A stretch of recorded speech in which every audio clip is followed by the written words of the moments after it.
বোতল ভাইকে বহু ভোট দিয়েছি, যত বোতল ভাইরে ভোট দিছি বোতল ভাইরাই বড় অশান্তিতে। কতক্ষণ বোতল ভাই নিজে জেলখানার ভিতরে অশান্তিতে আছে, তারে ভোট দিলে আমারে কি শান্তি দেবে? সে নিজের শান্তি তো নিজে খুঁজে পাচ্ছে না। নিজের ভাষা নিয়ে আমাবস্যা, আরবিটাকে ভাষায় কিভাবে চাঁদ উঠোবা, কোনোদিনও পারবা না। কতক্ষণ ঠিক না? কাজে আর দুনিয়ায় কোনোদিন এই স্লোগান দেব না, কোনো মার্কার পিছনে আমার স্লোগান হবে না যে ওই মার্কায় ভোট দিলে শান্তি পাবো। এটা শিরকি আকীদা। হ্যাঁ, দুই ব্যক্তিকে ভোট দিলে শান্তি পাওয়া যায়, মার্কা হবে দুইটা। কোরআন মার্কায় দিলে ভোট শান্তি পাবে দেশের লোক। কবেন না কোরআন মার্কায় দিলে ভোট। বসছি বেজাল আছে, আর্ধেক হয়ে গেছে। আরে সাবধান, ভয় নাই, আমি কোন রাজনীতি দল নিয়ে আসিনি, আমি আল্লাহ রসুলের দল নিয়েছি। সরমনের নামও কব না, জামাত ইসলামের নামও কব না, মামুন সাহেবের দলও কব না, আমলিগ নৌকো কোনো তাই কব না, দানের শেষ বিএনপি কিচ্ছু কব না। আমি বলবো কোরআন মার্কায় দিলে ভোট। এ ব্যাপারে যদি একমত না হন তাহলে আপনি বেঈমান হয়ে যাবেন। কোরআন মার্কায় দিলে ভোট, কোরআন মার্কায় দিলে ভোট, হাদিস মার্কায় দিলে ভোট। কোরআন হাদিস যেখানে, আল্লাহ রসুল যেখানে, আল্লাহ রসুল নাই যেখানে, উলামায়ে কিরাম যেখানে, আলেম নাই যেখানে, নারায়ে তাকবীর। আল্লাহ পাক বলেন যদি শান্তি পাইতে চাও, ওয়ালাউ আন্না আহলাল কুরা আমানু ওয়াত্তাকাও, যদি দুনিয়ার মানুষ ঈমানদার হও, আল্লাহকে ভোট দাও, আল্লাহকে ভোট দাও, ওয়াত্তাকাও, আর আল্লাহকে ভয় পাও। খেয়াল করতে হবে, আল্লাহকে বিশ্বাস করো, আল্লাহকে ভয় পাও। আল্লাহ পাক বলেন লা ফাতাহনা আলাইহিম বারাকাতিম মিনাস সামাই ওয়াল আরদ, শান্তি দুইটা জিনিসের ভিতরে, এই দুইটা জিনিস আমি দেব। আসমান থেকে রহমত, জমিন থেকে বরকত। সুজলা সুফলা হবে তোমার ফসল, পাট ফলবে 30 মণ বেগে, 30 মণ বরাদ দে। পিএস ফলবে তোমার 100 মণ বরাদ দে। ইরিধান ফলবে 60 মণ বরাদ দে। এমন করে সব ফসল ফলবে, জমিন থেকে বরকত, আসমান থেকে রহমত আসবে। ওয়ালাউ আন্না আহলাল কুরা আমানু ওয়াত্তাকাও লা ফাতাহনা আলাইহিম বারাকাতিম মিনাস সামাই ওয়াল আরদ, আসমান জমিন থেকে শান্তি আর রহমতের বরকতে সব দরজা খুলে দেব, যদি তুমি ঈমানদার হওয়ার মুত্তাকিন হও। তোমার মধ্যে যদি আল্লাহর ভয় থাকে, তোমার মধ্যে পুলিশের মধ্যে যদি আল্লাহর ভয় থাকে, রাতের অন্ধকারে কোনো জায়গা থেকে ঘুষ খাইতে পারে। জোরে বলেন পারে? এই দুইটা মূলনীতি নিয়ে আমলিগ আলা আসুক, সব ভোট আমলিগরে দেব। দুইটা মূলনীতি নিয়ে বিএনপি আসুক, সব ভোট বিএনপি রে দেব। দুইটা মূলনীতি নিয়ে জাতীয় পার্টি আসুক, সব ভোট তারে দেব। রাজনীতি নয় দোস্ত, রাজনীতি কেন করব না? কয় মসজিদের মধ্যে রাজনীতি করা যাবে না। হুজুর মসজিদের মধ্যে রাজনীতি করবেন না, কথা আপনি ঠিকই বলেছেন। আপনার পচা রাজনীতি মসজিদে হবে না, রাজনীতির ফিল্ড হলো মসজিদ। হযরত ওমর ইবনে খাত্তাব রাদিয়াল্লাহু তাআলা আনহু মসজিদে নববীতে খলিফাতুল মুসলিমিন, ওনার রাষ্ট্রের আয়তন ছিল 2,40,00,000 বর্গ মাইল। কত? 2,40,00,000 বর্গ মাইল। হযরত ওমর রাদিয়াল্লাহু তাআলা আনহু এত বড় দেশের প্রেসিডেন্ট, জাতীয় মসজিদ মসজিদে নববীর ইমাম ও খতিব উনি। সুবহানাল্লাহ। আমরা চাই, মনে মনে চাই, হোক আমলিগের থেকে হোক বিএনপি থেকে, আমার হুজুরকে দল সব বাদ, মেম্বার হতে হবে ওই লোকটা, যেই লোকটা ওয়ার্ডের প্রধান মসজিদের ইমামতি করতে পারে। চেয়ারম্যান হবে ওই লোকটা, যেই লোকটা ইউনিয়নের কেন্দ্রীয় মসজিদের ইমামতি করতে পারে। কথা বলেন? আরে উপজেলা চেয়ারম্যান হবে ওই লোকটা, যেই লোকটা মডেল মসজিদের ইমাম খতিব হতে পারে। এমপি হবে ওই লোকটা, যেই লোকটা সিটের বড় মসজিদের ইমামতি করতে পারে। আর প্রেসিডেন্ট হবে ওই লোকটা, যেই লোকটা বাইতুল মুকাররম মসজিদের ইমামতি খতিবগিরি করতে পারে। কতক্ষণ ঠিক না? এ জায়গা কর বাধা আছে, এ জায়গা কর দ্বিমত আছে। দোস্তরে ওমর ইবনে খাত্তাব মসজিদে নববীর খতিব। সারা পৃথিবীর ভিতরে 3 ভাগের 2 ভাগ রাষ্ট্রের আয়তন 2,40,00,000 বর্গ মাইল। এত বড় দেশের প্রেসিডেন্ট মসজিদে নববীতে খুতবা দিচ্ছেন। ওই দিন গভর্নররা এসে, যত মধ্যপ্রাচ্য যত মুসলিম কান্ট্রি, এগুলো একটা প্রদেশ ছিল, প্রাদেশিক গভর্নররা ওই দিন ওনার মসজিদে গেছে। সামনে গভর্নররা বসা, উনি বয়ান করতেছেন আনসিফু তুনসাফু। গভর্নররা আনসিফু তুনসাফু, ইনসাফ করবা ইনসাফ পাবা, লা তাজলিমুনা ওয়ালা তুজলামুন, জুলুম করবা না, জুলুমের বিচারের কাঠগড়ায় দাঁড়াবা না। তোমারে যারা ভোট দিয়েছে সেই এলাকায় রাস্তা হবে, যারা ভোট দেয় নাই সেই এলাকায় রাস্তা হবে না। তোমারে যে মহল্লার লোকে ভোট দিয়েছে সেই পাড়া তুমি ভিজিএফ কার্ড বেশি দিবা, যারা ভোট দেয় না তাদের ভিজিএফ কার্ড কম দিবা। এরকম যদি প্রমাণিত হয় তাহলে আমি ওমর তোমার করদান উড়াইয়া দেব, বডির থেকে মাথাকে আলাদা করে দেব, সাবধান। এভাবে ইনসাফের বক্তব্য দিচ্ছেন। ইতিমধ্যে মাঝখানে একজন দাঁড়ায় বলতেছেন, ইয়া খলিফাতুল মুসলিমিন সাহ, ওমর আপনি চুপ থাকেন। হযরত ওমর রে কয়, আপনার বক্তব্য বন্ধ করেন। হযরত ওমর, কোন ওমর জানেন? যেই ওমরের নাম শুনলে এফিরু শয়তান ওয়া ইয়াজরুতু জুরাতান, শয়তানে বাই ছাড়তে ছাড়তে পাত্তি পাত্তি পলায় ওমরের নাম শুনিয়া। আমি একটু তদবির সেই দিয়ে দিক তাকান। কেউ যদি রাত্রে স্বপ্নে খারাপ দেখেন, অনেক ভয়ভীতি দেখেন না, কোনো তাবিজি কাজ হবে না। আপনি শোয়ার সময় আঙ্গুল দিয়ে বুকের উপরে আইন মিম র একসাথে মিশে, আইন মিম র, এরপরে র দদ রদিয়াল্লাহ, এইটুকু আঙ্গুল দিয়ে ভাবে দাগ দিয়ে শুয়ে থাকবেন। আপনার বুকের উপরে এই যে ওমরের নকশা হয়েছে না, বাজে স্বপ্নে দেখালো শয়তান, বুকের উপরে ওইটুক দেহ বাই ছাড়তে ছাড়তে বলাবে, আর আজে বাজে স্বপ্নে দেখাতে পারবে না। এই ওমরের সামনে আপনি চুপ থাকেন। ওমরের গেছে মিজাজ, এদিকে গভর্নররা সব সামনে বসে, সবাই ফিরে বসে, কিরি ওমরের এমন বক্তব্যের সামনে বাধা দেয়। হযরত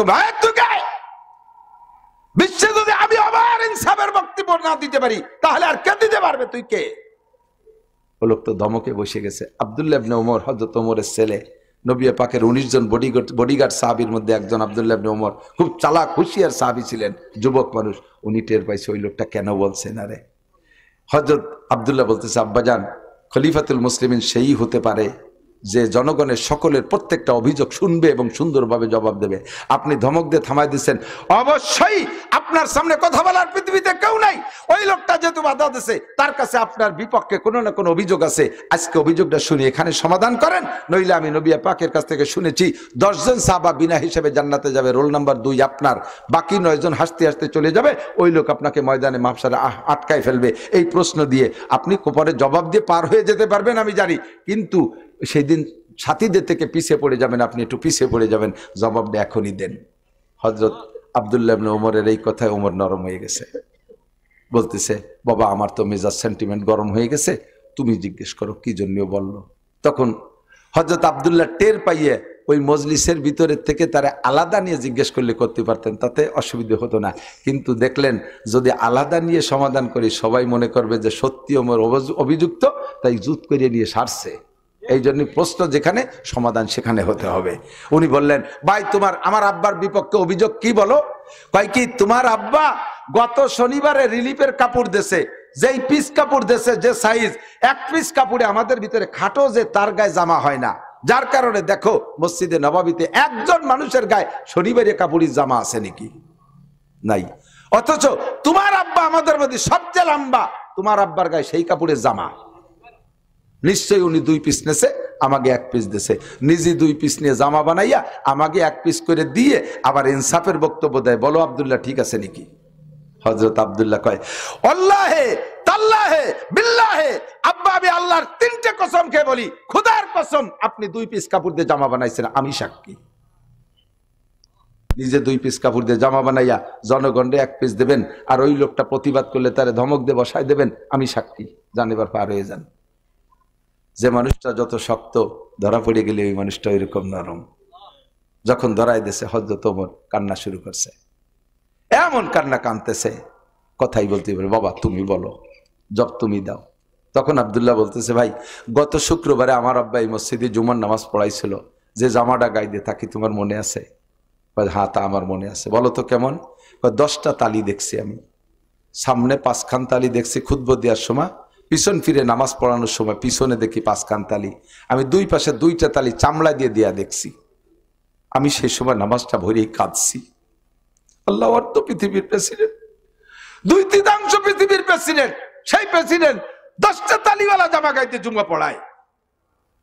আমি মনে মনে নিয়ত করছি, আজকে শুক্রবারের আগে তোমার আব্বাকে একটা জামা আমি বানাই দেব, প্রেসিডেন্টকে একটা জামা আমি বানাই দেব। তো ব্যস্ততার কারণে পারিনি, কিন্তু আজকে তোমার আব্বার গায়ে ওই কাপড়ের জামা দেখে সিদ্ধান্ত চেঞ্জ হয়ে গেছে, আর দেব না। তখন আব্দুল্লাহ বলতেছে, ভাই আল্লাহর কসম আমার আব্বা 2টে কাপড় দিয়েই জামা বানাইছে, তবে কেন বানাইলে একটু শুনবা বলে বলেন, সেই জন্যই তো জিজ্ঞেস করছি। কয়েক আমার আব্বা গত শুক্রবারে যেই সিরা জামা গাইতে জুমার নামাজ পড়াইছে, ওই সিরা জামা দেখে যদি তোমার অন্তর কাঁদে, তুমি তো আমার আব্বার সন্তান না, তোমার মধ্যে যদি এত খারাপ লাগে, আমার মধ্যে কেমন লাগতে পারে? আমি খবর পেয়েছি আজকে গভর্নররা এই জুমার নামাজ পড়তে আসবে, আব্বা তাদের সামনে বক্তব্য দেবে। গভর্নররা দামি দামি পোশাক পরে আসবে আর প্রেসিডেন্ট থাকবে ছেঁড়া জামায়। আমি তার সন্তান হয়ে সহ্য করতে পারি নাই। গত শনিবারে যে কাপড় আব্বা বন্টন করেছে, সবাই এক এক পিস দিয়েছে। আমার আব্বাও প্রেসিডেন্ট এক পিস কাপড় পেয়েছে, আর আমি তার ছেলে আমি এক পিস কাপড় পেয়েছি। আমার জামাটা একটু ভালো আছে বিধায় আমি সেই কাপড়ের লোভ না কইরা আমার পিস আব্বাকে দিয়ে দিয়েছি। আব্বার পিস আর আমার পিস এই 2 পিস কাপড় দিয়ে আমার আব্বারে জামা বানাই দিয়েছি। আল্লাহর কসম আমার আব্বা বাইতুল মাল থেকে 2 পিস কাপড় নেই নাই। মজলিস কান্দে পাগল হয়ে গেছে, গভর্নররা সিজদায় পড়ে গেছে, সবাই কান্দে আর কান্দে। লোকটা দৌড়ে এসে হযরত খলিফাতুল মুসলিমিন ওমরের পা জড়ায় ধরে কাঁদতেছে, হযরত ওমর মাফ করে দেন। হযরত ওমর ওই লোকটারে জড়াইয়া ধরে মুখ কানে ভিজাই ফেলাইছে চুমো দিয়া, কয় তুই আমারে বাঁচাইছিস। এই অভিযোগ যদি কিয়ামতের মাঠে করতি, আমার ছেলে আব্দুল্লাহর মাধ্যমে জবাব দেওয়াই যাইতাম, কিন্তু বাকি 9 সাথীরা আগে জান্নাতে চলে যাইতো। আমি এই জবাজবি করতে করতে দেরি করে ফেলতাম। তোমার ঝিলে মুঝসে ইন্তেকাম, বারোজে কিয়ামত না রাখে ये काम, खुदा पास मुझको रजालत ना हो, বারোজে কিয়ামত খজালত না हो। প্রতিশোধ নিতে হলে দুনিয়ার থেকে প্রতিশোধ নিয়ে হয়ে যাক, আখিরাতের জন্য এইটা রাখেন না। মেম্বার হইতে চান, বড় শখ আছে, চেয়ার পাবেন, পদমর্যাদা পাবেন, স্থানীয় মর্যাদা পাবেন, জাতির হক কিভাবে আদায় করতে পারলে এটা খেয়াল রাখবেন। মেম্বার হবেন হক আদায় করার জন্য, চেয়ারম্যান হবেন জাতির হক আদায় করার জন্য। খলিফাতুল মুসলিমিন হযরত আবু বকরের 3 বছরের ভিতরে আজীব আজীব 400 ঘটনা ঘটছে। এই আজীব ঘটনার মধ্যে একটা ঘটনা হলো, হযরত আবু বকর রাষ্ট্র পরিচালনার ফাঁকে মাঝে মাঝে একটা ঘরের মধ্যে ডেলি 2-3 বার যায়। একটা ঘরে মুস্তাকিল একটা ঘরে 3 বার যায়। কিছুদিন যাওয়ার পরে হযরত ওমর বলতেছে, খলিফাতুল মুসলিমিন আপনি ওই ঘরে কি রাষ্ট্রীয় সম্পদ লুকায় রাখতে যান? আমি আপনার সাথে যাব, ও ঘরের মধ্যে কি রাখেন আমি দেখব। হযরত আবু বকর বললেন, ও ঘরের মধ্যে আমি একটা সম্পদ রাখছি, সেই সম্পদ আমি রক্ষণাবেক্ষণ করি, তবে আমার জীবদ্দশায় আমার সাথেও যাবা না, আমি ছাড়া একাও কখনো ওই ঘরের দিকে উকি মারবা না। যতই বীর বাহাদুর হোক ওমর, খলিফাতুল মুসলিমের কথা তো মানতেই হবে। উনি ওই ঘরের মধ্যে যায়নি। তবে ওমর, আমার ইন্তেকালের পরে যদি জনগণ তোমাকে খলিফাতুল মুসলিমিন বানায়, আমি তোমার ওসিয়ত করে গেলাম, তুমি সংসদে যাওয়ার আগে আগে যাবা ওই ঘরে। আমার ওই ঘরে যে সম্পদটা রাখা আছে ওইটা রক্ষণাবেক্ষণের দায়িত্ব আগে নিবা, ওইটা সেরে তারপরে সংসদে যাবা। কিছুদিন পরে হযরত আবু বকরের ইন্তেকাল হয়ে গেছে। সকলের মজলিসের শুরার মাধ্যমে ওমর রাদিয়াল্লাহু তাআলা আনহু খলিফাতুল মুসলিমিন। হযরত ওমর খলিফা হইয়া সংসদ সদস্য যারা ছিল, মন্ত্রী পরিষদ, তাদেরকে নিয়ে মসজিদে নববীর দিকে যাইতেছে। মসজিদে নববী হলো সংসদ ভবন। কতক্ষণ মসজিদে নববী সংসদ ভবন, মসজিদে নববীতে রাজনীতি হয়। রওনা দিয়ে একটু আগাইয়া হঠাৎ করে মনের মধ্যে কামড় দিছে, আরে আবু বকর তো আমাকে একটা দায়িত্ব দিয়েছিল ওই ঘরের সম্পদ আগে দেখার, সংসদ ভবনে যাওয়ার আগে, মসজিদে যাওয়ার আগে। এ সাথীরা তোমরা মসজিদে যাও, আমি আবু বকরের ওসিয়াত পালন করে আসি। হযরত ওমর ওই জায়গা থেকে সেই ঘরের দিকে গেছে। ঘরের ভিতরে ঢুকে যে দেখে এক আজীব এলাহি কারখানা। অনেক বয়সী এক বুড়ি বিছানায় পেশাব পায়খানা করে একেবারে নষ্টভষ্ট হইয়া, বুড়ির চক্ষু অন্ধ, কানেও তেমন শোনে না, মুখের মধ্যে দাঁত নাই, মুখের ভিতরে ক্যান্সার হয়ে গেছে, গালের এই লাগাম বেয়ে বেয়ে নাল পড়তেছে, ময়লা পড়তেছে। এভাবে বুড়ি হা করে চক্ষু বন্ধ করে বলতেছে, বাবা আবু বকর তুমি কখন আসবা, আমারে কখন পরিষ্কার করে দিবা, আমারে কখন খানা খাওয়াবা। হযরত ওমর যে ঢুকে দেখে আসছে, যারে কপাল, কি অভিযোগ করেছি আর কি আমাকে দায়িত্ব দিল, কি এসে পাইলাম। বুড়ির সাথে কথাবার্তা না বইলা তাড়াতাড়ি বাসায় যাইয়া সংসদ সদস্যদের বললেন, তোমরা থাকা আগে আমি অন্য কাজ করে আসি। বাসায় যে স্ত্রীকে বলছে, স্ত্রী একটা খেদমত আমাকে আবু বকর চাপাই দিয়ে গেছে। দেশের মানুষ রাষ্ট্রের দায়িত্ব দেশে, তার চাইতে কঠিন দায়িত্ব আবু বকর দিয়ে গেছে। দ্রুত তুমি মিষ্টি করে হালুয়া পাকাও, নরম করে তাড়াতাড়ি ঠান্ডা করো, খাবার দাও আমার কাছে, আমি খেদমত করে আসি। বিস্তারিত বলার পরে স্ত্রী বলছে, আমি আপনার সাথে যাব। কয় না, তুমি খলিফাতুল মুসলিমিন না, এ দায়িত্ব তোমার না, এ দায়িত্ব আমার। কিয়ামতে আল্লাহ পাক আমাকে বলবে, তোমার রাষ্ট্রের ভিতরে একটা বিধবা বুড়ি মহিলা এমন করে কষ্ট পাচ্ছিল, তুমি কি খেদমত করেছো? এই প্রশ্ন আমার আমার হবে, তোমাকে হবে না, তুমি থাকো আমি যাই। হযরত ওমর খানা নিয়ে যাইয়া বুড়ির সাথে কথাবার্তা না বইলা প্লেটের থেকে হালুয়া নিয়া মুখের উপরে যখন লাগছে, আঙ্গুলের ছোঁয়া যখন লাগছে, সঙ্গে সঙ্গে বুড়ি চক্ষু বন্ধ, অন্ধ বুড়ি দেখে না, হাত কান ধরে ফেলছে। হাত ধরে মুখটা বন্ধ করে বলে, বাবা তুমি মুখে খাবার দিবা না, আগে তুমি বলো তুমি কে, তোমার পরিচয় বলো তুমি কে। বুড়ি অন্ধ, বুড়ি দেখছে না আবু বকর না ওমর। হযরত ওমর বলে, বুড়ি আমি যে কেউ হই না কেন তুমি খাবার খাও। কয় না, তুমি আগে বলো তোমার পরিচয় বলো তুমি কে। কয় আমি তোমাকে খানা খাওয়াই তো কে। কয় যে না, এ সেই ব্যক্তি না, তোমার পরিচয় বলো। হযরত ওমর বলতেছে না, হযরত বুড়ি বলতেছে, আল্লাহর কসম সম্ভবত আমার আবু বকর দুনিয়ায় নাই। ও বুড়ি তুমি কিভাবে বুঝতে পারলে আবু বকর নাই? কয় আবু বকর আমাকে এভাবে খানা খাওয়ায় নাই। আবু বকর খানা নিয়ে এসে আগে আমার বেড বিছানা পরিষ্কার করে, আমার কাপড় চোপড় পাল্টাইয়া পরিষ্কার করে ধুয়ে মুছে সাফ কইরা এরপরে আবু বকর খানা খাওয়ায়। প্রথম আমাকে হাত দিয়ে খাওয়াইছে, এখন আমি মুখের অবস্থা ভালো না বিদায় আবু বকর আমাকে জিব্বে করে খানা খাওয়াইতো। আবু বকর জিব্বে আমার মুখের সাথে দিয়ে খানা খাওয়াইতো। হাত যখন মুখে লাগছে আমি বুঝছি আবু বকর না। বলো আমার আবু বকর কেমন আছে? এমনিতে আবু বকরের জ্বালায় ওমর পাগল হয়ে গেছে। আর বুড়ির এই বক্তব্য আবু বকর ওমর সহ্য করতে না পারে। বুড়ি তুমি আমার হাতের খাবার খাও, তোমার আবু বকর আর দুনিয়ায় নাই, তোমার আবু বকর চলে গেছে, আজকে ইন্তেকাল করেছে, এই জন্য খাবার আনতে দেরি হয়ে গেছে। পরবর্তী খলিফাতুল মুসলিমিন আমি, আমার হাতের খানা খাও, তোমার আবু বকরের খানা আর পাবা না। হযরত ওমরের মুখে কান্না কান্না কণ্ঠে এই বক্তব্য শুনে বুড়ি একটা চিৎকার মারে স্টক করে জায়গায় দুনিয়ার থেকে বিদায় নিয়ে গেছে। হযরত ওমরের হাতের খানা আর খাই নাই, ওমরের খানা আর খাই নাই। আল্লাহু আকবার। বুড়িকে আল্লাহ পাক রব্বুল আলামিন এভাবে বুড়িকে দুনিয়ার থেকে নিয়ে গেছে। ইজা কানা উমারাকুম খিয়ারাকুম ওয়া আগনিয়াকুম সুমহাকুম। আল্লাহর নবী বলেন, যখন তোমাদের দেশের নেতারা হবে এইরকম ভালো মানুষ, আবু বকরের মতো ভালো মানুষ, ওমরের মতো ভালো মানুষ, উসমানের মতো ভালো মানুষ, আলীর মতো ভালো মানুষ, খুলাফায়ে রাশিদিনের মতো যখন হবে ভালো মানুষ, কয় তাই কি আর কিয়ামতের আগে সম্ভব? কেন সম্ভব না? আফগানিস্তানে যান, কেন সম্ভব না? আফগানিস্তানে যান, যেই আফগানি মুল্লাদেরকে এতদিন তালেবান জঙ্গিবাদ করে গালি দিয়েছেন, যাদের বক্তব্যের সাথে সুর মিলে বক্তব্য দিয়েছেন, এখন যে দেখেন তারাই সেই তালেবানদের জুস খায়। তালেবানদেরকে আল্লাহ পাক এমন ফল ফুলে ফলে ভরা ভরা করে দিয়েছে, তাদের ডালিমের রস আমেরিকা এখন এক্সপোর্ট হচ্ছে। আমেরিকানরা এখন আফগানির জুস পাইলেও অন্য কোনো জুস খায় না। তাদের পার্লামেন্ট দেখলে মনে হয়, তাদের সংসদ ভবন দেখলে মনে হয় যদি এইটা খোলাফায়ে রাশিদিনের সংসদ। তাদের সদস্যদের দেখলে মনে হয় মাথায় তাদের এত বড় পাগড়ি, কি তাদের সুন্নতি চেহারা, কি তাদের জুব্বা। কয়েকদিন আগে আমার বাড়ির মাদ্রাসায়, সুলতানসি মাদ্রাসায় 8 জন আসছিলেন আফগানি মুজাহিদ তবলিগ জামাত, 12 জন আসছে, 4 জন বাঙালি, 8 জন আফগানি। বিস্তারিত শুনলাম, তাদের দিকে তাকায় থাকতে মনে চায়, আমার মনে হয় বাংলাদেশের 100 পীরের চাইতে আফগানের একজন মুজাহিদের মর্যাদা আল্লাহর কাছে বেশি। পীর সাইজা খানকা জমাইয়া বসে থাকো, মুরিদ বেচে খাও, মুরিদদের দিয়ে বসে খাও জায়গায় বসে। আর সে বেটারা কাফেরদের সাথে 40 বছর রাশিয়ান আর আমেরিকানদের সাথে যুদ্ধ করে আল্লাহর রহমতে বিজয় অর্জন করেছে।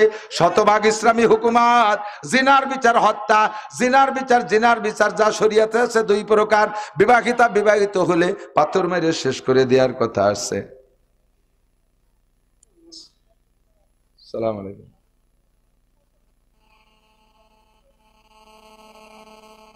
ওয়ালাইকুম আসসালাম। এই টাইমে তো স্টেজের সময় ফোন দেয়, বয়ান করতেছি, মানুষটা বোঝা আসছে। জিনার বিচার 2 প্রকার। অবিবাহিত হলে 100 কোড়া মিয়া তো জালদা। আর বিবাহিত জিনা করে ধরা পড়লে পাথর মেরে শেষ করে দাও।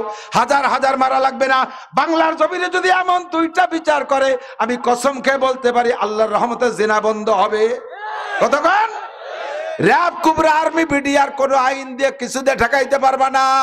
আল্লাহু আকবার। ইফতিজিং আইন করছে, কি হয়েছে তাতে? ইফতিজিং এর একটা বিন্দু মাত্র বন্ধ হয় না। ইফতিজিং ঠিক না, আরো ইফতিজিং বাড়ছে। সৌদি আরব গেছি, একজন কয় সিগারেট খা, ছাড়িয়ে দিছি, নিয়ত করছি আর খাবো না, কিন্তু জায়গায় জায়গায় লেখা দেখি যে মামনু তাৎকিন, ধূমপান নিষেধ। ওই লেখা দেখলে এটা খাতি মনে কয়, ওই লেখা দেখলে এটা খাতি মনে কয়, যতক্ষণ অসহে না পড়ে। ইফটিজিং এর নাম কে দিয়ান পরে আরো ইফটিজিং করার শখ হয়। 14ই ফেব্রুয়ারি একটা ভালোবাসা দিবস বলে ভ্যালেন্টাইন্স ডে, এই ডে বানাই দিয়ে দুনিয়ার নুচ্ছদের নুচ্ছমি করার পথ খুলে দিয়ে আবার ইফটিজিং আইন করে। বাংলাদেশের কোন যুবক, বিশেষ করে মুসলমানের সন্তান, আরে মুসলমান না কাফের সন্তানও এখনো পর্যন্ত এরা ধর্ষণ করে না, ধর্ষণ করার সাহস নাই। 100% পর্দানসীন একটা মেয়েকে নিয়ে অপহরণ করছে, ধর্ষণ করছে, এর একটা প্রমাণও দেখাতে পারবেন না। ধর্ষিত হয় কারা? আগান্দে বাগান্দে ঘুরে বেড়ায় যেগুলো, সেইগুলো। কতক্ষণ বট্ট বলে যাবা পয়লা বৈশাখের পান্তা ইলিশ খাতে সারা রাত সেমরি মানুষ হয়, মিটি মানুষ হইয়া বটমূল দিয়ে ঘুরবি, সরোয়ার্দী উদ্যান দিয়ে, এই সমস্ত পার্কে পর্কে, কুয়াকাটা, কক্সবাজার, আর সে জায়গা দো পাইয়ে শিয়ালের অভাব আছে। শিয়ালে যদি ধরিয়ে নিয়ে যায়, মুরগিগুলোকে রাস্তায় ছাড়ো কে? কতক্ষণ? আল্লাহু আকবার। আরবি সাহিত্যের একটা কিতাবে একটা গল্প পড়েছিলাম, একটা বাস্তব গল্প, মানে বাস্তবের সাথে অভিনয় করা আর কি। এরকম হতেও পারে, নাও পারে। বাকি গল্পটা এরকম, এক যুবক, স্থানীয় ভালো দিনদার এক যুবক, আল্লাহওয়ালা, পাগড়ি পরে, পিসাবের মুড়ি, খুব দিনদার ভালো ছেলে। এই যুবকের চেহারাও ভালো। একটা চরিত্রহীনা মহিলা এই যুবকরে টার্গেট করছে, কোনোভাবে তারে ফুসলাতে পারে না, কথা বলার সুযোগ দেয় না যুবক। লাস্টে যাইয়া এই মহিলা যাইয়া কাজীর কাছে মামলা দিয়েছে, স্যার অমক গ্রামের অমকের ছেলে অমক আমাকে ধর্ষণ করছে। যখন মহিলাই মামলা করছে তখন আসামিরে ধরিয়ে আনতে হবে না, তো পুলিশ পাঠাইছে, কাজী সাহেব দুইটা পুলিশ পাঠাইছে, যাই দেখে পুলিশে পাঠাইছে, ধরিয়ে নিয়ে আসো। তো পুলিশ দুইজন যাইয়া ওই ছেলেটার কাছে খবর নিয়ে যে দেয় যে মাথায় পাগড়ি দেওয়া, গোল জুব্বা, মাথার উপর একটা রুমাল দিয়ে যায় নামাজের পর বসে ফজর বাদ সকালে তিলাওয়াত করতেছে একবারে চাষ পর্যন্ত।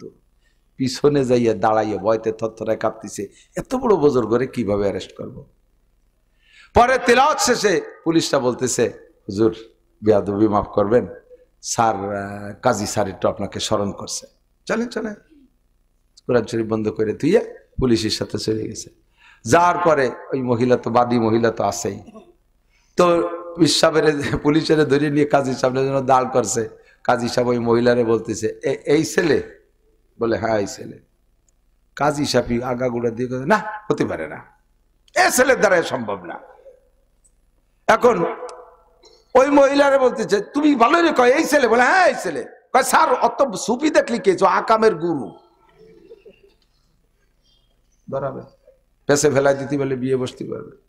এখন কাজী সাহেব বলছে, বাবা তুমি কি এই মেয়ের সাথে ধর্ষণ করছো?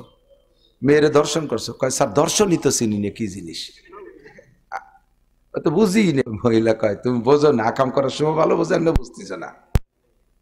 দুই দিকে তর্ক চলতেছে। এখন কাজী সাহেব বলতেছে দুইজনে কসম খাতি হবে।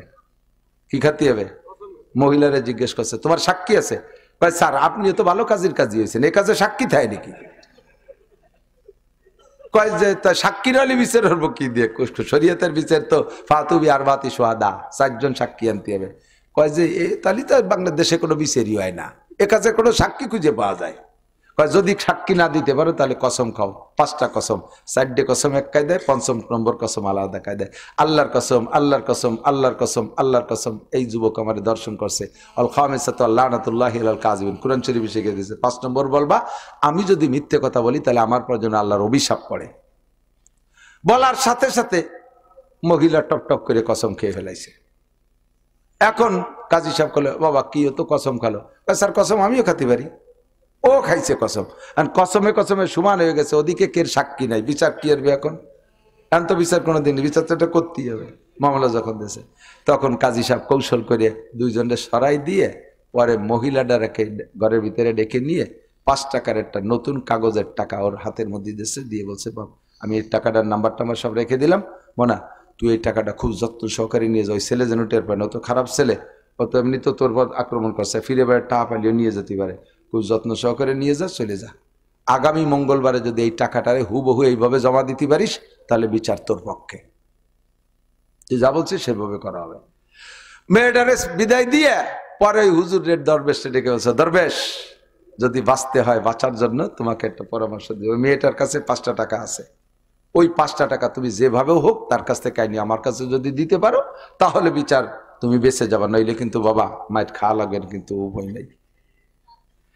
এখন যুবক মানুষ যাই কি করবে, ও তো ওই মেয়েদের সাথে কথা বলার অভ্যাসটা, যে বলতেছে দৌড়ই যে কাছে, আপা একটু দাঁড়ান। হ্যাঁ হুজুর কথা বলবি না, কথা হবে মঙ্গলবারে। কয় না আপা একটু দাঁড়ান, পায়ে ধরি দাঁড়ান, আপনার কাছে 5টা টাকা আছে, আমি 10 টাকা দেবানি, আপনি ওই 5টা টাকা আমার কাছে বেছেন। কয় যে 10 কোটি টাকা দিলেও হবে না।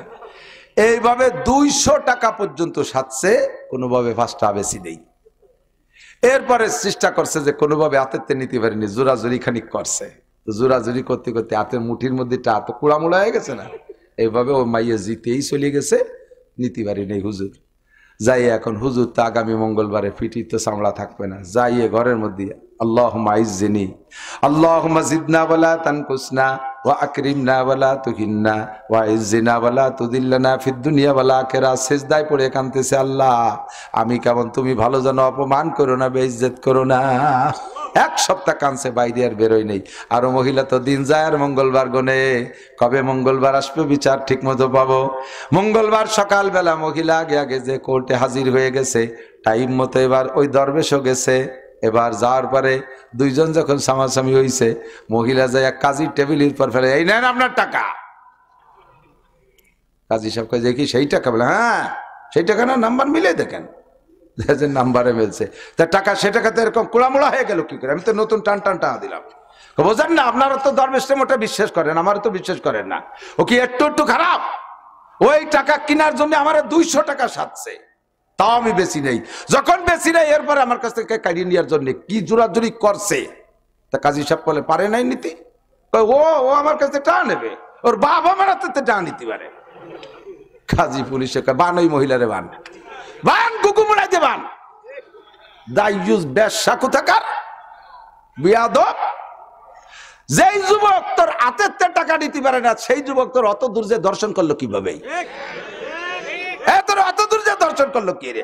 হাতের টাকা হাতের থেকে নিতে পারে না, অত দূর যে দর্শন করে কিভাবে? শয়তান মহিলা বান, সামানিনা জালদা 80 ডুরা, পিঠ ছুলিয়ে ফেলাই দিয়েছে ভালো ইয়ে। কতক্ষণ? যতদিন পর্যন্ত লাইনে ছিল, সুবিধা ছিল, অতদিন আকাম করিয়ে গেছে।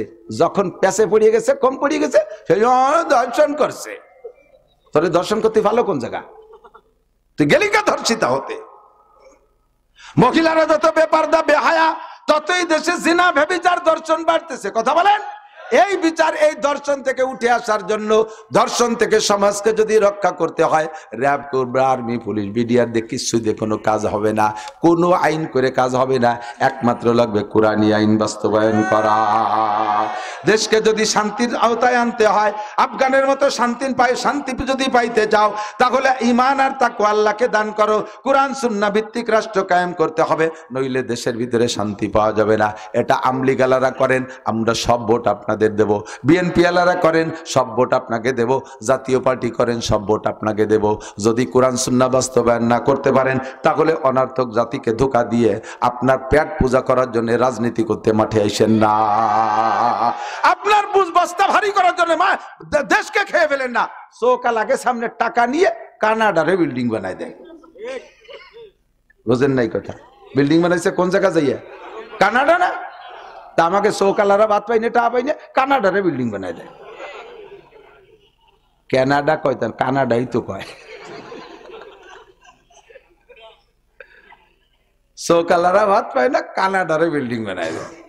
যারা এই কাম করে, এক দলরে দোষ দিয়ে লাভ নাই। কোন চাষি বা কম সিন্নি খাওয়ার জম কতক্ষণ সব চিনি। এখন লাগবে একমাত্র কোরআনী আইন, ঠিক কি ঠিক না? যদি আমলিগালার আসে, আমি হুজুরকে দলের নামে একবার করছি না, কিন্তু এই কোরআন সুন্নাহ নিয়ে পতাকা নিয়ে আমলিগ আসুক, সব ভোট দিয়ে দেব। আমরা আছি, ঠিক কিনা? বিএনপি আসুক, আছি আমরা। আমাকে কোনো পদের দরকার নাই, আসতে হবে কোরআন সুন্নাহ নিয়ে।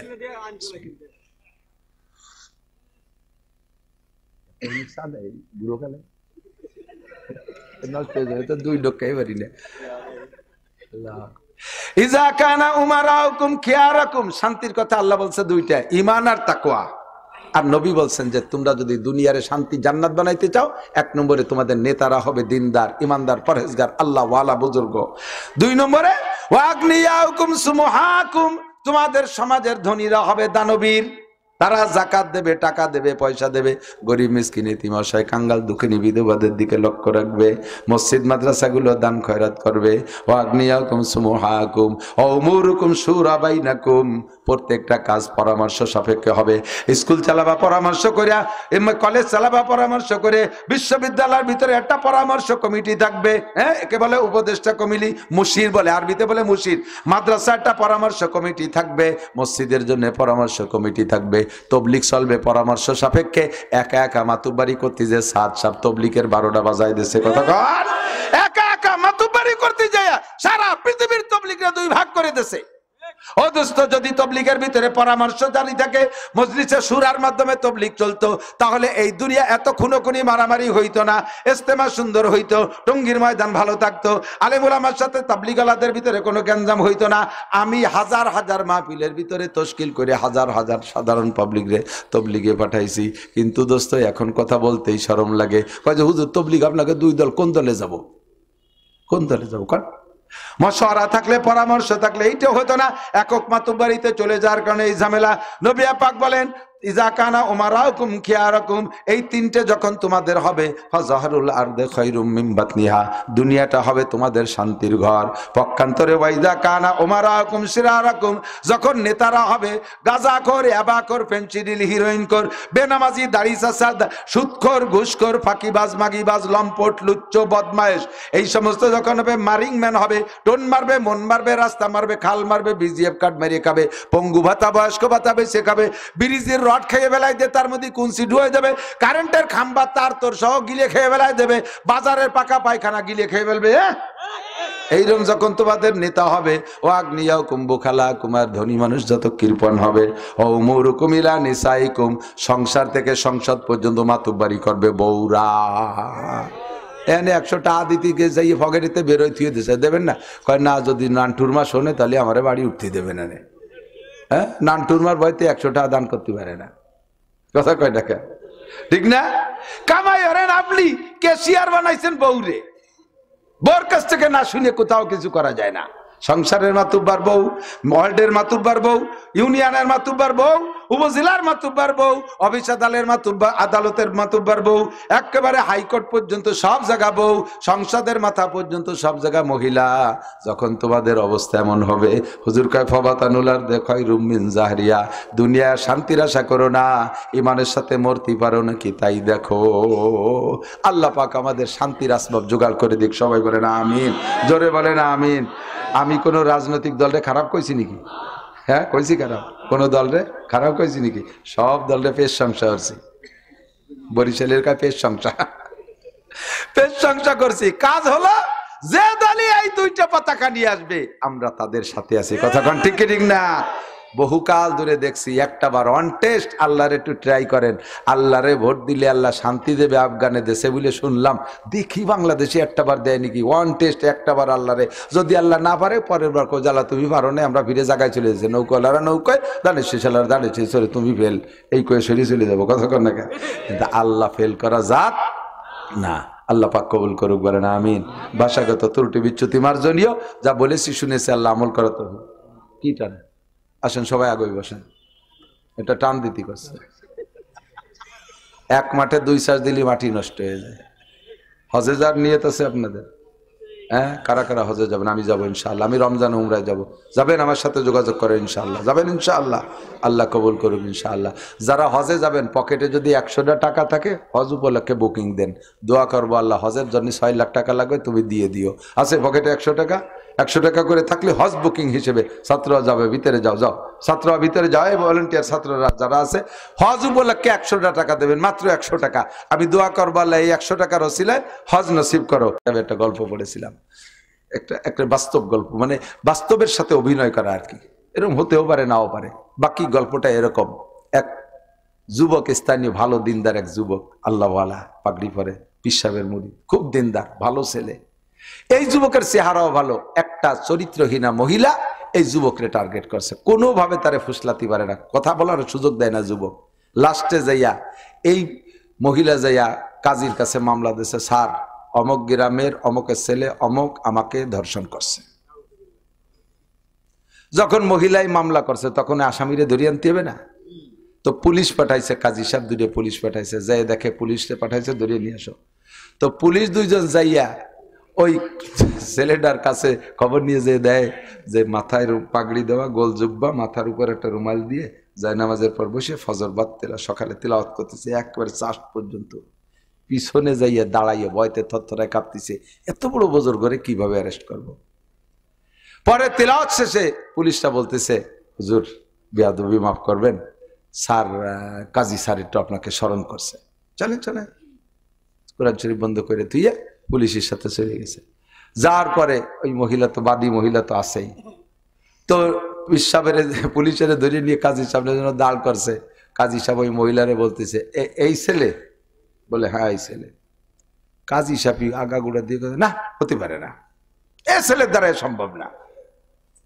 এখন ওই মহিলারে বলতেছে, তুমি ভালো রে কয় এই ছেলে? বলে হ্যাঁ এই ছেলে। কয় স্যার অত সুফি দেখলি কে, আকামের গুরু ধরাবে, পেছে ফেলাই দিতে বলে বিয়ে বসতে পারবে। এখন কাজী সাহেব বলছে, বাবা তুমি কি এই মেয়ের সাথে ধর্ষণ করছো? মেয়েরে ধর্ষণ করছো? কয় স্যার ধর্ষণই তো চিনি না কি জিনিস, তো বুঝি না। মহিলা কয় তুমি বোঝো না, আকাম করার সময় ভালো বোঝেন না, বুঝতেছ না। দুই দিকে তর্ক চলতেছে। এখন কাজী সাহেব বলতেছে দুইজনে কসম খাতি হবে। কি খাতি হবে? মহিলারে জিজ্ঞেস করছে তোমার সাক্ষী আছে? কয় স্যার আপনিও তো ভালো কাজের কাজী হয়েছেন, এই কাজে সাক্ষী থাকে নাকি? কয় যে তা সাক্ষী নইলে বিচার হবো কি দিয়ে? শরীয়তের বিচার তো ফাতুবি আর বাতি সোহাদা, 4 জন সাক্ষী আনতে হবে। কয় যে তাহলে তো বাংলাদেশে কোনো বিচারই হয় না, এ কাজে কোনো সাক্ষী খুঁজে পাওয়া যায়। কয় যদি সাক্ষী না দিতে পারো তাহলে কসম খাও, 5টা কসম, 4টে কসম এক কায়দায়, 5ম নম্বর কসম আলাদা কায়দায়। আল্লাহর কসম, আল্লাহর কসম, আল্লাহর কসম, আল্লাহর কসম, এই যুবক আমার দর্শন করছে। আল খামিসাতু লানাতুল্লাহি আলাল কাযিবিন, কুরআন শরীফে শিখিয়ে দিয়েছে। 5 নম্বর বলবা আমি যদি মিথ্যে কথা বলি তাহলে আমার পর যেন আল্লাহর অভিশাপ পড়ে।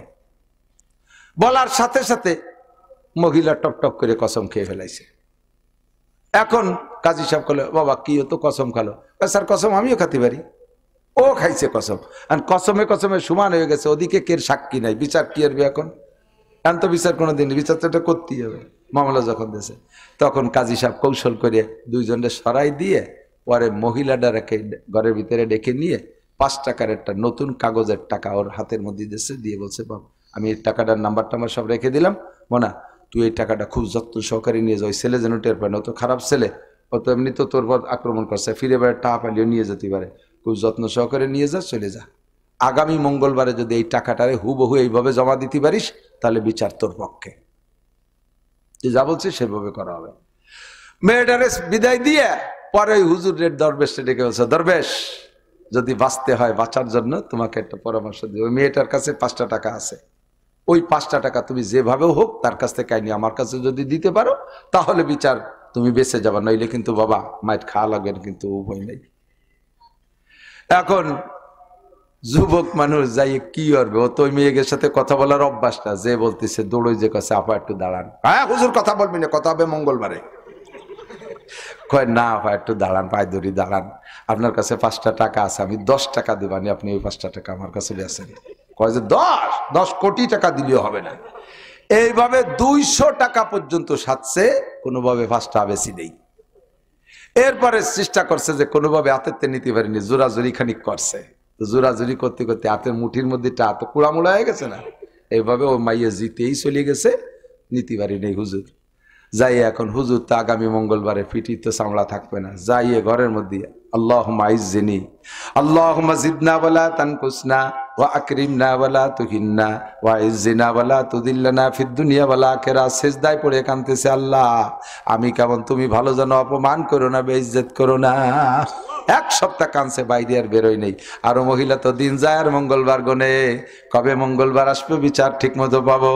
মঙ্গলবার সকালবেলা মহিলা আগে আগে যে কোর্টে হাজির হয়ে গেছে টাইম মতো, এবার ওই দরবেশও গেছে।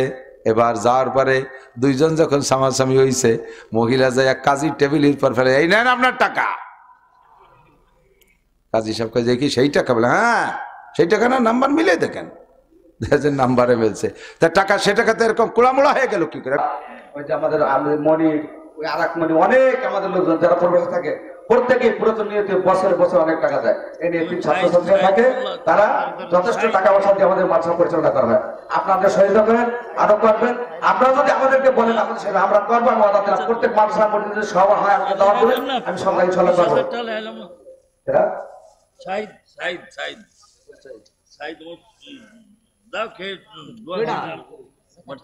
ও ভুল করলাম, এটা বড় ভুল। কি আমার বাইক না সাইদ আছেন সভাপতি সাহেবের ছেলে, ওনার সালের নাম গাইতে উনি তো যাবি যাবে, সাল ওটাই নিবি ব্যস্ত, তা কোনো কথা হাত করতে পারে না। আপনার দোয়া করে একটা ভালো আছে ইনশাল্লাহ, দোয়া করবেন। ভাই সাইদ 5 লাখ টাকা দিচ্ছে, সকলকে ধন্যবাদ। অনুরোধ করেন, দোয়া করে আমি কষ্ট হচ্ছে আমরা সবাই, বুঝছেন? বোঝেন তো, টিকিট পাবেন আল্লাহ দেন। আমার কাছে আলহামদুলিল্লাহ, আমরা অত্যন্ত গুরুত্বপূর্ণ আলোচনা শুনতেছিলাম। অনুরোধ করছি। ইন্নাল হামদুলিল্লাহ والصلاة والسلام على من لا نبي بعده أما بعد فأعوذ بالله من الشيطان الرجيم بسم الله الرحمن الرحيم ولو أن أهل القرى آمنوا واتقوا لفتحنا عليهم بركات من السماء والأرض ولكن كذبوا فأخذناهم بما كانوا يكسبون وقال محمد رسول الله صلى الله عليه وسلم إذا كان أمراؤكم خياركم وأغنياؤكم سمحاءكم وأموركم شورى بينكم فظهر الأرض خير من بطنها وإذا كان أمراؤكم شراركم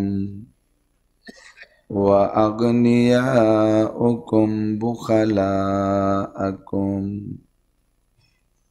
وأموركم إلى نسائكم فبطن الأرض خير من ظهرها ثم قال الله تعالى فليعبدوا رب هذا البيت الذي أطعمهم من جوع وآمنهم من خوف صدق الله مولانا العظيم وصدق رسوله النبي الكريم سبحانك لا علم لنا إلا ما علمتنا إنك أنت العليم الحكيم جزى الله عنا محمدا ما هو أهله سبحان الله بحمده سبحان الله العظيم رب اشرح لي صدري ويسر لي أمري واحلل عقدة من لساني يفقه قولي رب زدني علما اللهم بارك لنا في رجب وشعبان وبلغنا رمضان اللهم أرنا الحق حقا وارزقنا اتباعه وأرنا الباطل باطلا وارزقنا اجتنابه সকলে বলি আমিন। একটু দুরূদ শরীফ পড়ি, আল্লাহর রহমত 10 গুণ বেড়ে যাবে। সবাই পড়ব আল্লাহুম্মা সাল্লি আলা মুহাম্মাদিন ওয়া আলা আলি মুহাম্মাদ কামা সাল্লাইতা আলা ইব্রাহিম ওয়া আলা আলি ইব্রাহিম ইন্নাকা হামিদুম মাজিদ। اللهم بارك على محمد وعلى آل محمد كما باركت على إبراهيم وعلى آل إبراهيم إنك حميد مجيد। ঐতিহ্যবাহী গুনশি দারুল উলুম নুরানিয়া হাফেজিয়া মাদ্রাসা এতিমখানা গুনশি মুসনা মুকসুদপুর গোপালগঞ্জ বাংলাদেশের উদ্যোগে আয়োজিত 19তম বার্ষিক ওয়াজ মাহফিল ও ছাত্রদের দস্তারবন্দি উপলক্ষে আজকের মাহফিলের সম্মানিত সভাপতি দাওয়াতি উলামায়ে কেরাম, বিশেষ করে এতক্ষণ পর্যন্ত বয়ান করেছেন আমাদের ফরিদপুরের গৌরব হযরতুল আল্লামা হযরত মাওলানা ওয়াহিদুজ্জামান সাহেব হাফিজাহুল্লাহ, মাদ্রাসার যোগ্য মোহতামিম সাহেব, হুজুর, আসাতিজায়ে কেরাম, কমিটির সকল সদস্যবৃন্দ, প্রাণপ্রিয় দেশবাসী, এই অঞ্চলের অন্যান্য উলামায়ে কেরাম, আইম্মায়ে মাসাজিদ, মাদ্রাসার আজিজ আমতুলাবা, বিভিন্ন দলের রাজনৈতিক ছোট বড় নেতা নেতৃবৃন্দ, সমর্থকবৃন্দ, প্রাণপ্রিয় দেশবাসী, অত্যন্ত দামি মাসের দামি সময় রজব মাস, আল্লাহ পাক রব্বুল আলামিন আমাদেরকে অঞ্চলের হাজারো লাখো মানুষের মধ্যে থেকে বাছাই ছাঁটাই করে এই সাময়িক জান্নাতের বাগানে বসার জন্য যোগ্য মনে করে ডেকে নিয়ে আসছেন। আয়া নেহি হো বুলায়া গায়া হো, ইচ্ছা মতো আসি নাই, আল্লাহ পাক আমাদেরকে ডেকে নিয়ে আসছেন জান্নাতের বাগানে, আল্লাহ পাক ডেকে এনেছেন, এজন্য শুকর আদায় করি আলহামদুলিল্লাহ। আমার ভাই হযরত মাওলানা ওয়াহিদুজ্জামান সাহেব সুললিত কণ্ঠের অধিকারী, একেবারে আমাদের মতে আঞ্চলিক ভাষায় সকলের সাথে মিলেমিশে কথা বলে, আল্লাহ অনেক কণ্ঠ দিয়েছেন, সুন্দর সুন্দর গজলও মাঝে মাঝে গেয়েছেন। আমরা তার বয়ান থেকে উপকৃত হতে পারি, তার বয়ানের পর আমরা আমল করতে পারি, আল্লাহ তৌফিক দান করুন। খুতবার ভিতরে একটা দোয়া পড়েছি, আমি একাই পড়েছি, হয়তো উলামায়ে কিরাম সাথে পড়তে পারেন, যারা জানেন তারা পড়ছেন। আমরা সবাই একবার পড়ে নিলে বিশাল একটা ফায়দা পাবো। একবার পড়বো ইনশাআল্লাহ। আল্লাহুম্মা বারিক লানা ফি রজাবা ওয়া শাবান ওয়া বাল্লিগনা রমাদান।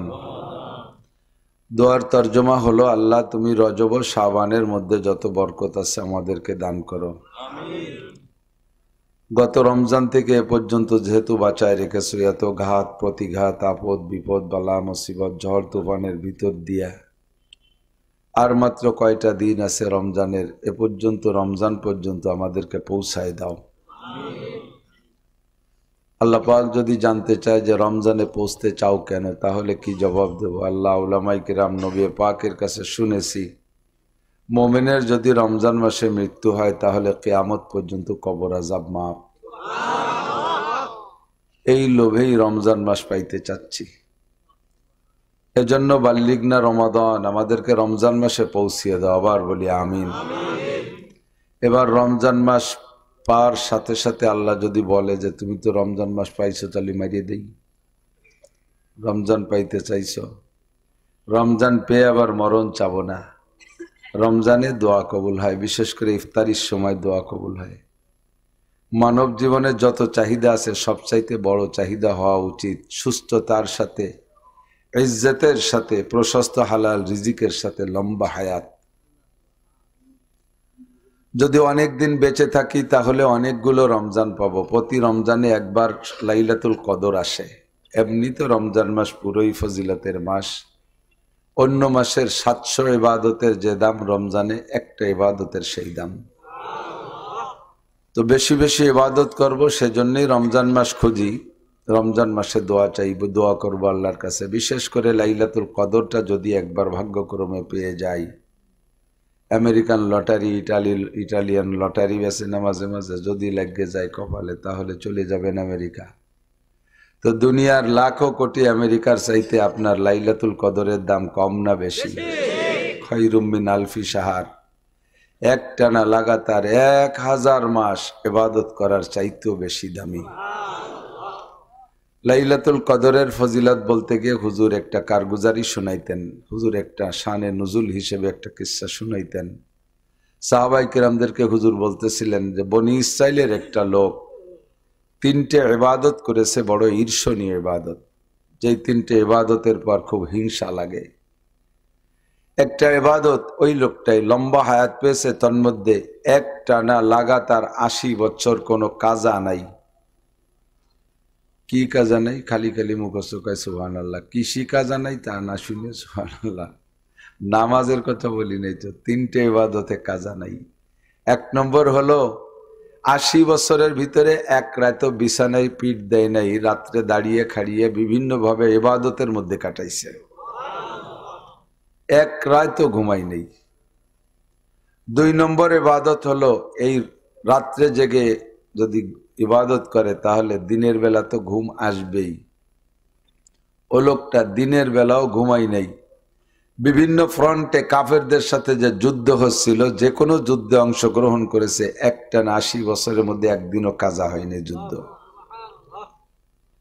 আর যুদ্ধের ময়দানে গেলে ভিতরের অবস্থা কেমন হয়? মাঝে মাঝে কাজিডাঙ্গা করে, জানেন না? তেতল খাইও জিব্বে রস থায় না। এই লোকটাই 80 বছর দিনের বেলা রোজা রেখে কাফেরের সাথে যুদ্ধ করেছে।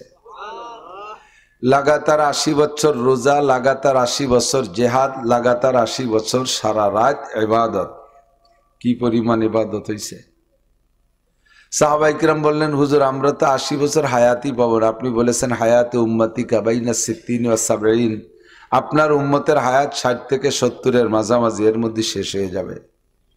তো 60-70-এর ভিতরে আবার শুরুতে তো 40 বছর চলে যায়। আল্লাহমুখী হয় খুব কমই মানুষ। এখন যারা ভালো ভালো বুড়ো নামাজ কালাম পড়ে, শুরুতে 40 বছর চলে গেছে, আষাঢ় খাইয়ে পড়লেও পশ্চিম দিক পড়ে নাই, গুল্লি দিয়ে পূব দিক চলে গেছে, সাথে সিজদা না হয়ে যায়।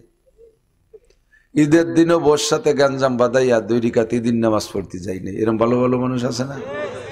বউ সকালবেলা টুসিময় রেঁধে দিয়েছে, 2 চামচ মুখে দিয়ে 5 কেজি চিনি আনছি, তোর বাপ মারে খাওয়াইছে। যারো বাংলা কতগুলো কইয়া পিরিচ ধরে বোর মুহির পর মারিয়ে দিয়ে কয় যা নামাজই পড়বো না, হয়ে গেল ঈদের নামাজও বাস। বাপের জানাজার দিন আর বেটারা জানাজা পড়ে, ও সুরা বাগানের মধ্যে দাঁড়ায় দাঁড়ায় সিগারেট খায়। 40 বছর চলে গেছে এইভাবে আবা যাবা করে। লাস্টে যাইয়া 70 পর্যন্ত তো থাকে 30 বছর। 30 বছর যত ইবাদত করি, ওই লোকটা তো 80 বছর যাবত একটা না, এত ইবাদত। তাহলে জান্নাতুল ফেরদাউস 8টা জান্নাতের মধ্যে উড়াই যাবে জান্নাতুল ফেরদাউসে। আমরা পিছিয়ে পড়ে থাকবো, গেলি গেলাম, না গেলে হয়তো বাচ্চা পড়ে যেতে।